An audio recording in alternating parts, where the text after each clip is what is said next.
Sa harap ng pag-amin ni Sheila Guo kung paano sila nakalabas ng bansa, isang katanungan naman ang nais masagot ng ilang mga senador. Ito ay kung paano sila nakapasok sa Malaysia at paano natatakan ang kanilang mga pasaporte. Gayong hindi na-detect ang kanilang paglabas ng bansa. Si Daniel Manalastas sa sentro ng balita. Humarap sa pagdinig sa Senado ang sinasabing ng notaryo ng counter-affidavit ni dismissed Mayor Alice Guo. Pag-amin niya, hindi niya alam na may warrant ang dating alkalde. Kung meron man pong pagkakamali on my part na ma-identify ko po na inakala ko pong si Alice Guo, hindi ko ho talaga alam na siya yon o hindi po siya yon. Basta't nagpakita po ng ID at inakala ko po na siya. Kwento pa ni Galicia, mayroon lang daw nagsabi sa kanya na kakilala na pumunta sa opisina niya para magpanotaryo, isang nagngangalang Alan. Anong pagkakilala nyo dun sa Alan? Kasama ko po, ang alam ko po, kamiyembro ko po sa isang organisasyon. Aling organisasyon po? Yun pong aking religion. Kahapon si Sheila Guo, ang sinasabing kapatid umano ni Alice Guo, inaming nagpalipat-lipat sila ng barko mula sa Pilipinas patungong Malaysia nang pumuslit sa bansa. Sasakay kami ng boat sa dagat. Ilan daw kayo sa van? 3 po. 3? Sino?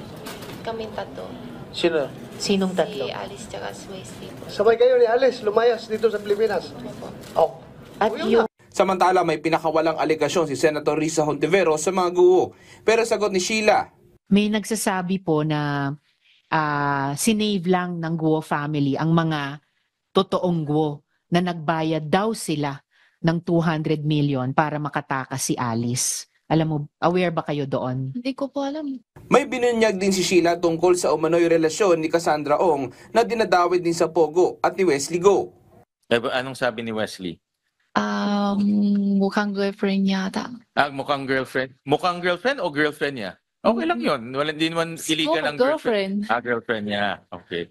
So, inamin ni Wesley sa'yo na girlfriend niya si Cassie.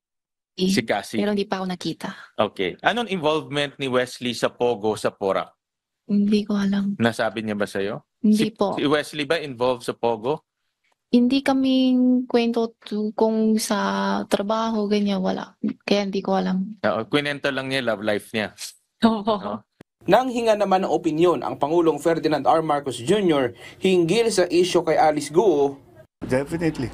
So DOJ, I was just with the Secretary earlier today. Is almost finished with a very thorough investigation, and we will identify all of those who have are involved in this, and we will act very quickly. Sir, pero meron na po kayong idea on whose heads will roll? Very, very good idea.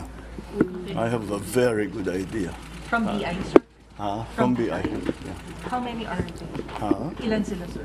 Well, that's not we'll see, that's what the last part of this is. How far, how deep does it go? Isa lang bang tao ang involved? O marami sila? O sindikato ito? That's what we are looking at now. Okay. Thank you, sir.